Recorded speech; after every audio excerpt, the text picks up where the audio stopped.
Well,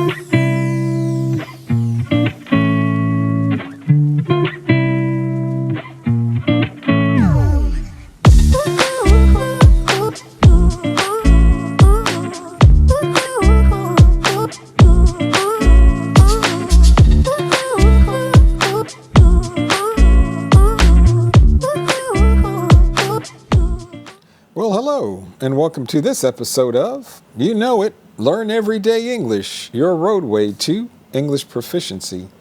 Hey, glad to have you with me today, and got something a little bit different for you. I actually decided to write a little story, and I'm going to read that, so you can practice some listening comprehension. And of course, I had to add some new words and phrases. I think that it'll be for you, words and phrases that you may not know. And so what I'm going to do is I'm going to read the story through once. I'm not going to say anything. Then I'm going to read it over again and have the words and phrases written out on the screen. And then I'm going to go through it a third time and kind of explain maybe some of the words and phrases that I think you may not know. So, but before I get into that, before I do all of that, there's 3 things you can do for me. Hey, like the video, subscribe to the channel, and 3, tell your friends about it so that they can benefit from these videos too, just like you.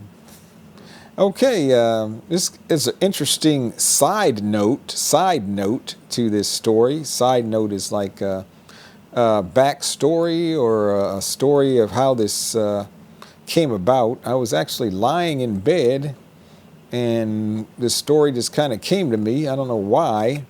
And I thought, hey, this would make a good story for the listeners of Learn Everyday English. And I got up in the morning and I just wrote something down. So I don't consider myself to be a writer necessarily or a good storyteller, but I think you'll find this story interesting. Oh, and one more thing. I'm working on a How to Talk Texan eBook, maybe about, 40, 50 pages. And working on that in Word, and I'm going to use Canva, I think, to put that together. And then I'm going to have it on Amazon Kindle books. So be on the lookout for that. I'll let you know when it's going to be finally published. I've been working kind of every day on that. It's a lot of work to put a book together, but I'll keep you posted. That means I'll keep you informed, or I'll keep you updated. I'll keep you posted on what's going on with the How to Talk Texan ebook. So I've had a lot of questions and comments. A lot of people like the videos about how to talk Texan. I think this will be a very helpful resource for you to use and just know a lot of other words and phrases that are commonly used here in this neck of the woods. Have you heard that before? In this neck of the woods, which just means like this area or this part of the country. So, but without further ado, let's get into the story. And here we go. And the name of the story is called The Close Call. The Close Call. I was driving out in the middle of nowhere when all of a sudden, out of nowhere, I see a car driving like a bat out of hell, heading in my direction. It was swerving and driving erratically, and it crossed the middle line into my lane. Now it was making a beeline straight towards me. I swerved to the right to avoid a head-on collision. I ended up careening into the ditch on the side of the road. The Yahoo driving the other car didn't even bother to stop or render aid. He just kept on going. I was pissed off and seeing red. Thank God I wasn't hurt, though. I got out of the car to assess the damage. I had to call a wrecker to pull me out, which meant I was out $150. Luckily, the car was still in one piece and drivable. Things could have ended up much worse. I was lucky to be alive. So that's the story. How much of that did you or could you understand just listening to that for the first time without any thing written on the screen, words written on the screen? Maybe perhaps you tried to use the subtitles, but if you didn't, how much of that were you able to understand? Now I'm going to read it through again and have the words written out on the screen for you to see. Again, the title of this is called The Close Call. The Close Call. I was driving out in the middle of nowhere when all of a sudden, out of nowhere, I see a car driving like a bat out of hell, heading in my direction. It was swerving and driving erratically, and it crossed the middle line into my lane. Now it was making a beeline straight towards me. I swerved to the right to avoid a head-on collision. I ended up careening into the ditch on the side of the road. The yahoo driving the other car didn't even bother to stop or render aid. He just kept on going. I was pissed off and seeing red. Thank God I wasn't hurt, though. I got out of the car to assess the damage. I had to call a wrecker to pull me out, which meant I was out $150. Luckily, the car was still in one piece and drivable. Things could have ended up much worse. I was lucky to be alive. Well, did that make a little more sense to you or for you with the words on the screen? What do you think? The second time around or the second go round, was it a little bit easier? Okay, now I'm going to read through it again, go line by line and kind of explain what's going on, explain some of the words and phrases just to make it clearer for you.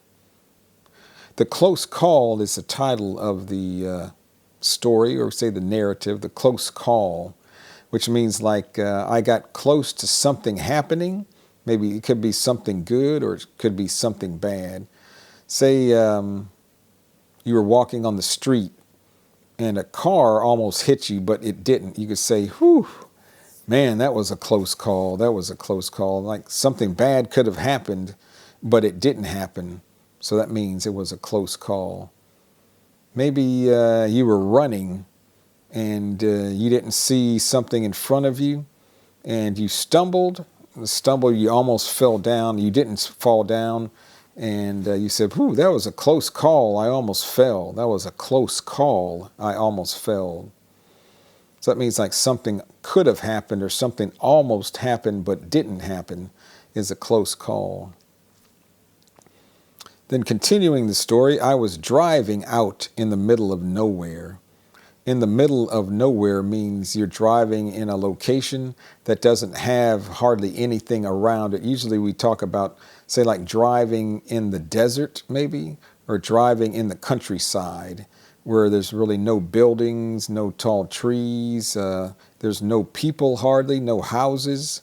We say that's out in the middle of nowhere because there's nobody or nothing there. So that's out. It's in the middle of nowhere, in the middle of nowhere. When all of a sudden or suddenly, out of nowhere means like something appeared suddenly from nothing, like nothing was there. Then all of a sudden, out of nowhere, something happened, something appeared. So out of nowhere, I see a car driving like a bat out of hell.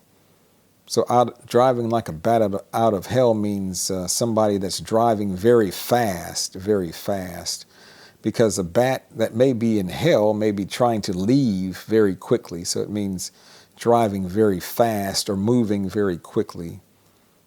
So I see a car driving like a bat out of hell heading in my direction. Heading in my direction means that it's coming towards me. It's coming towards me. It was swerving and driving erratically. Swerving means like it was going back and forth down the road from side to side.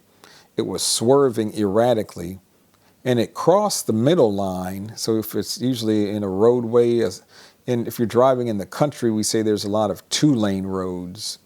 So, and there's a line down the center of the road. We call that the center line of the road.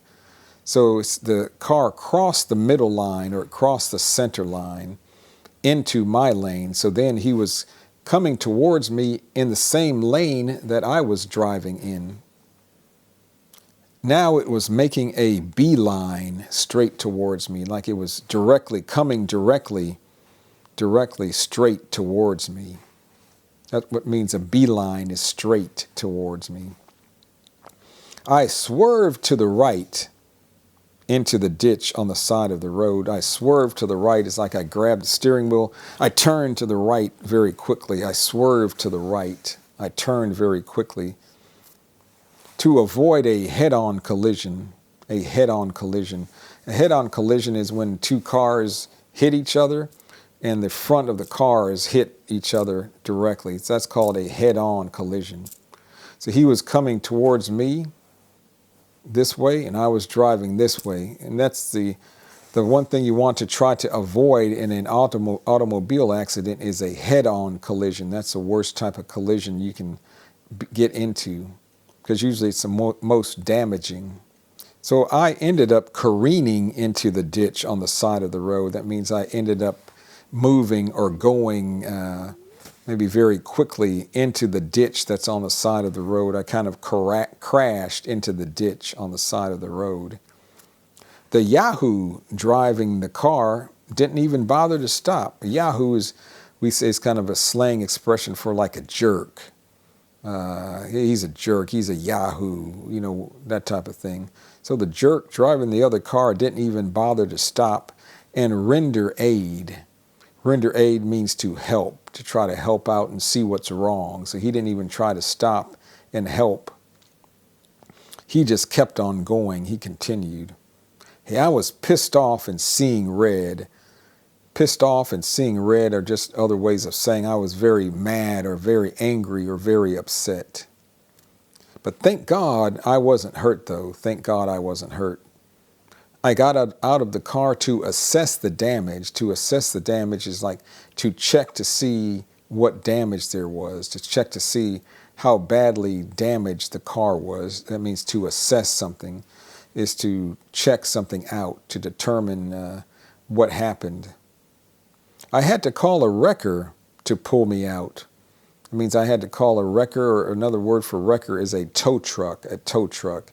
To pull me out means to pull me out of the ditch, to pull me out of the ditch, and which meant I was out $150.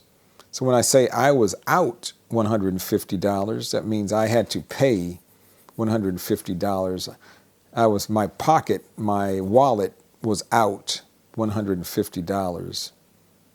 Luckily, the car was still in one piece and drivable.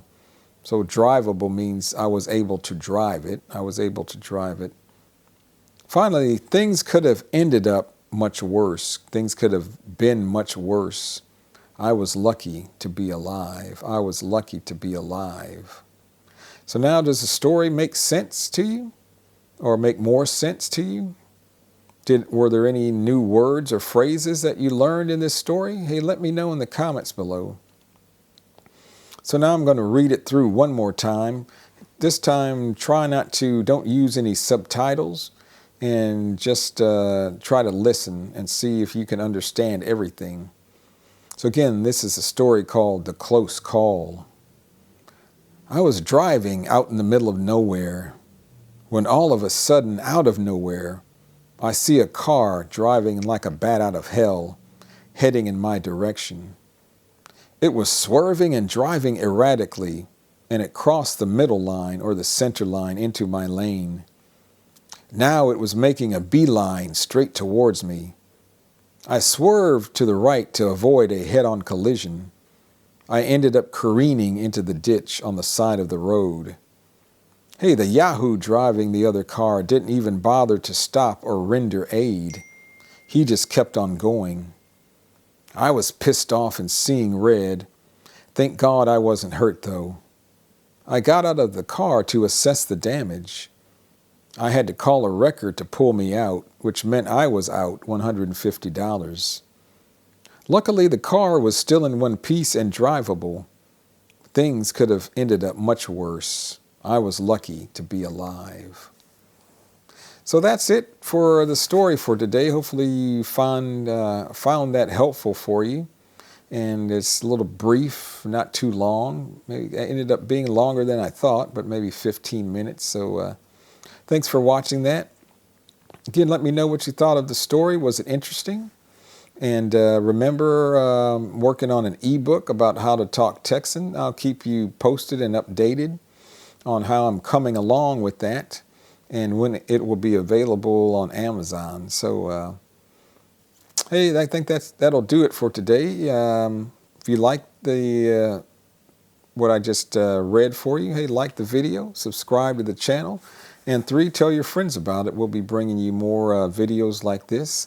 My plan is to upload 2 videos a week for a while, hopefully to get my numbers up. I'm trying to reach 4,000 watch hours and 5,000 subscribers. I'm at about maybe 4,600 subscribers. I don't remember exactly. And about 3,500 watch hours. So I'm getting close to 4,000 watch hours. And so it's just a goal that I have for myself. So have a good rest of your week wherever you are in this world that we live in. And thanks for watching this episode of Hey, Learn Everyday English. We'll talk to you later. Goodbye.